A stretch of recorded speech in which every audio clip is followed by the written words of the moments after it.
Because I already started it with Pokemon Sleep, I decided to do a month of mobile games.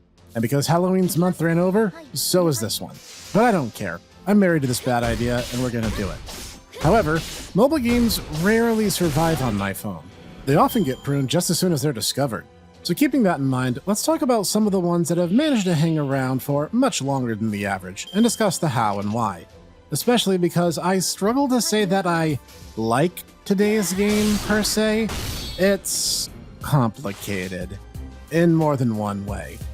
Ladies and gentlemen, please a moment of silence for my sanity as I bring you a look at Fate Grand Order. Pray for me, people.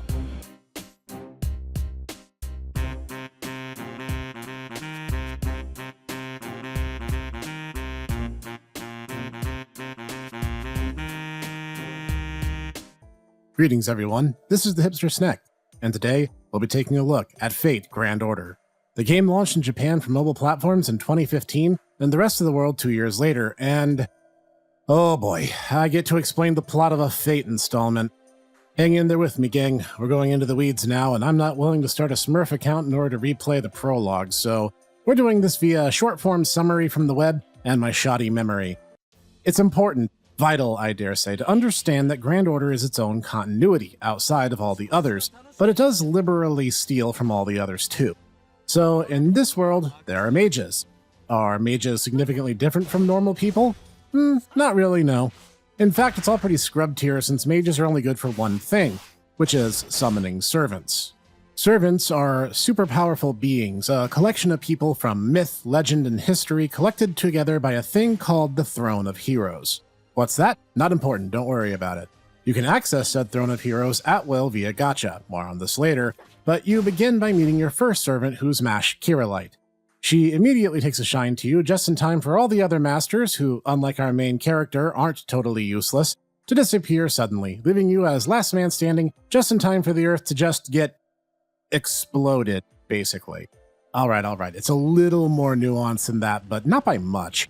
So, with the assistance of Dr. Roman and Leonardo da Vinci, yes, the actual historical da Vinci, but a chesty brunette because fate is dumb, you begin the process of ray shifting. That is, traveling to segmented branches of time in order to undo the damage dealt to the world and set things to right. Thus, you are issued the Grand Order. Save the Earth and human history with your servants. Spoiler alert, it's going to take a lot more than I'm happy to openly admit. But that's the approximate story rundown. Let's dig in. To begin with, the game looks good. Several servants have actually undergone art updates since the game's launch, but on the whole, a lot of attention is really rightfully paid to the details. The footage you're probably seeing is almost certainly in the sped-up mode because you can't skip these animations, not even the very, very long Noble Phantasm animations. More on them later. But it's all very well done. The game looks good, is my point. It has some seriously larger-than-life boss battles for something that I'm viewing on my phone. Sound-wise, the game is solid. Sound effects are really great. The game is completely voice-acted with a huge cast of characters in Japanese. Yeah, if you want the English voiceovers, let me steer you in the direction of some of the anime adaptations that have told abridged iterations of several of the settings found in the game as OVAs. But it's all really good. The characters sound good, the music is pretty good. Not something I'd ever include in my casual listening lineup, but the tracks serve the game well. Enough said, really. Were I to give a standout, that might be King Protea and her adorable Gao battle cry. Alright, so let me try to explain this game's gameplay without going mad in the process. So, you start off with Mash, and then the game lets you roll a gacha. Well, what's a gacha, I hear you ask? And if you're asking me that, just stay pure and walk away now. You're a happier person than me. However, if you must know, a gacha is a Japanese term for steals your money and then gives you more craft essences. Basically, think of it like those toy vending machines you see inside grocery stores that have different collectible toys in them, but then you have zero control over what might be inside and you never get the ones you want. If that sounds like your definition of literal actual hell, then congratulations, you're in good company. But I'm far too gone, so I keep playing. See, servants, the real attraction of the game, are split up into approximate tiers using a simple star system. 1-star servants are the weakest, and 5-star servants are the strongest, except when they aren't. Looking at you, Kook Hullen, hiding your power level by pretending to be a 3-star hero. I know what you're up to. Anyway, you get 1 4-star servant for free to accompany Mash on your journey. If you must know, I started off with Archer Emiya, whereupon Ditaku immediately pointed and laughed at me, telling me that I had just summoned myself. I have no idea what he meant by this, but anyway, servants have a lot going on because they are literally what the entire gameplay experience hinges upon. So let's start by breaking them down. All servants have two stats, HP and attack, and these do what you might expect. They also have a standard deck of 5 cards, made up of quick cards, arts cards, and buster cards. What does that mean in English? Well, these cards are how each servant attacks and makes their combos, as you'll form teams of up to 3 servants, each with their 5-card decks, then draw randomly from them in order to attack in combat. Quick cards are completely worthless, as quick is only good for chocolate milk. But in a more literal sense, quick attacks are more likely to drop crit stars, which are consumed automatically each round based on which no one cares about, and sometimes, when it reads 100%, might even make you do a little bit more damage. Almost as much damage as you'd actually be dealing if you just used buster cards. Buster cards have typically low hit counts, but high damage output. These are the best cards in the game, so suck it, noodle. Arts cards are kind of the middle ground, and they build up your Noble Phantasm gauge. What is a Noble Phantasm? That's a good question. It's your servant's special ability, the 6th card of their deck, only available when that little gauge that reads NP is at 100% or higher. If 3 of the same type of card are comboed together, you form a chain and get one of 3 effects. Quick chains get you a handful of the useless crit stars, Arts chain raises the NP gauge 20% for every servant who contributed to it, and a buster chain greatly raises base damage. A chain formed by a servant being the only one who attacks nets them the neutral extra card, which balances all 3 qualities. So if I had my Passion Lip use all 3 of her buster cards, she'd attack 4 times in what's called a Buster Brave chain. If your eyes haven't glazed over yet, there's hope for you of figuring out this clunky game. So on top of their stats and their deck, servants also get 3 skills. These all vary based on who they are. These can be stat buffs, invulnerability periods, debuffs to enemies, and much more. I won't get too much into them because they're unique to each servant. Anyway, you have 3 servants in the front line and 3 in reserve, also weighted by an overall team capacity limit, which goes as you level up. How do you level up? Well, that's easy. You play the game a bunch, you level up. Now, how do servants level up? Well, that's not so easy. See, as you beat levels or grind out the daily challenge missions, you'll get what's called Ember cards. These are XP items, and you manually feed them to your servants in order to level them up. Actually, completing missions does not get them XP at all.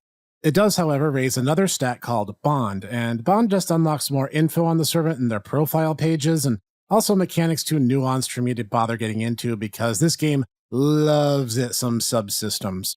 Anyway, you feed them embers until they hit level cap. Level cap can be raised by ascending the servant up to 4 times. The higher their star rating, the higher this level cap ends up going, to a max of level 90 for 5-star servants. You do this by spending QP and ascension items that you get from playing the game. There is a way to go beyond that cap, but again, not getting into it. If it's starting to feel more like a guide than a review, that's just how dense this game is. Oh, I almost forgot. You can also dedicate one of your 6 party slots as the support slot. A support servant is a servant selected either from the available story characters or from your friends list. Yes, you can borrow servants that you don't have and use them, at least temporarily. While you can use any random person servant just as easily, they can't use their Noble Phantasm unless you're on their friends list. For this, you also get some friend points, which will serve as a gacha currency you'll use up until you get Kukulin up to NP5, and then you'll forget it exists. So, you get the servants, you power them up, and progress the story, and participate in the many regular seasonal limited time events for the free stuff in them. Just playing the game, getting you the items you need, mostly, and also Saint Quartz. Saint Quartz is the currency spent to draw from the gachas you'll actually want to draw from, and also the story gacha, I guess. Never pull on the story gacha, it's a profound waste of time, resources, and sanity. Only ever draw from the rate-up banners for the characters you actually want. You have been warned. Now that being said, Fate Go is not without mercy. If you aren't pulling gacha every single chance you get, you can save up a good amount of free quartz just by playing the game, and then you can blow it all when a character banner comes that you want the 5-star hero in, because they only have 1% drop rates. But for some reason, that'll happen often enough to make you want to keep going now that you have your 1% drops because you don't want to give them up. I don't have Stockholm Syndrome, honest. Okay, maybe I do.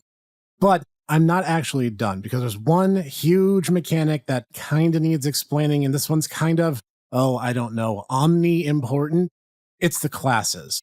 See, all servants have a class that's an immutable characteristic reflective of their combat style and their origin.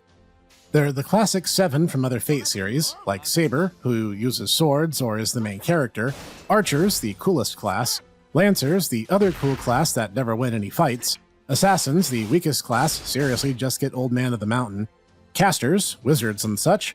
It's mages summoning mages. To understand recursion, you must first understand recursion. Riders, the class you get put into when the game devs can't think of anything better for you and or you owned a boat. And Berserkers, huge smashy best class in the game. See, classes have advantages over each other in convenient triangle fashion for the most part.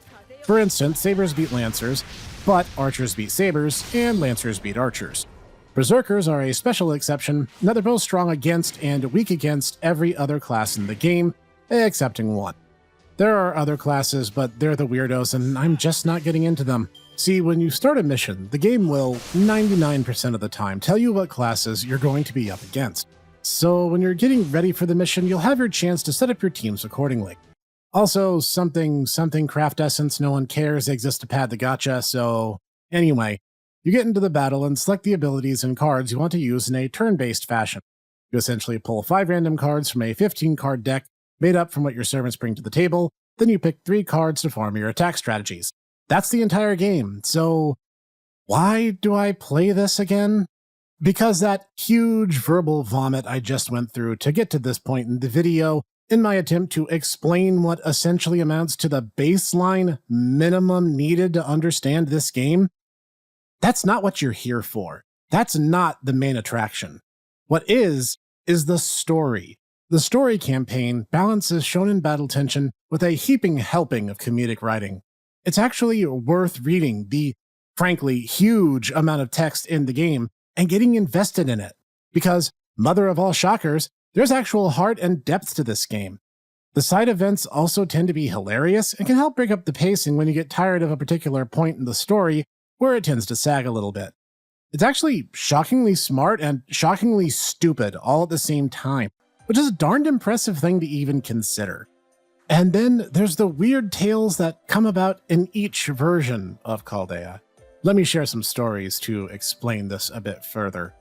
To begin with, Ditaku tends to summon the old creepy men servants. Also, and I swear this actually happened, Minamoto no Raiko entered the raid-up banner. I got her on a summon ticket, essentially getting a super powerful 5-star berserker for free. Ditaku spent over 300 Saint Quartz and did not get her. He then stormed past my room, insisted that I fornicate with myself, and headed out to go buy Ranch Doritos and a soda. Then, fast forward a few years, in a recent raid-up banner for Jacques de Molay, I dropped over 300 Saint Quartz myself so I could maybe, finally, have a 5-star foreigner, and I got nothing for my efforts. Ditaku got her effortlessly. He then had me delivered some Ranch Doritos. I will never be able to enjoy Ranch Doritos the same way again. Thanks, Ditaku. In another, I couldn't make this kind of thing up if I tried moment, Noodle tends to attract Saber-class servants, particularly the Arturia clones. I don't think I can indict a man for his taste when Gacha is so far beyond our control, and correlation does not beget causation, but it does kind of wriggle its eyebrows in that general direction, if you know what I mean. And lastly, my Chaldea is overrun with heroes from India and Sakura faces. In fact, my favorite servant, and those who have been subbed for a few years now might already know this, is Passion Lip, and I even grailed her to level 100. Don't judge me. And that's the thing. Not only does this game itself have a compelling campaign, it also has the stories that you yourself will tell after the fact. One part luck and one part which servants you opt to dote upon. Heck, a guy on my friend list grailed Charlotte Corday to level 100. That's a 1-star assassin, by the way. But hey, I salute that guy in particular, and he has a story to tell just like these ones. And that's what makes Fate Grand Order a fun experience, even if the game itself is a clunky 10-car pile-up of mechanics and frustrating systems. Because if you approach it with an open mind, you might accidentally have fun and find a story to tell about yourselves. I might even go so far as to call it kind of a bad game, but a good experience, if that makes any sense. I cautiously recommended this game for the sort that can overlook its flaws and find the goofy fun hidden down below. And that's the grand ordainment I give this game and proceed to leave it to its fate. This has been the Master Snek, and if you liked today's episode, be sure to hit the like and subscribe icons. It helps me out a lot. Leave a comment down below. Who was your starter servant, and who's your favorite? I'd love to know. And join me here each week for more reviews, Snekflix, Let's Plays, and the home of the Tomodachi Bros podcast, now available all over the place. Links in the video description of every video, every time, no exceptions. And join me here, and I will see you there.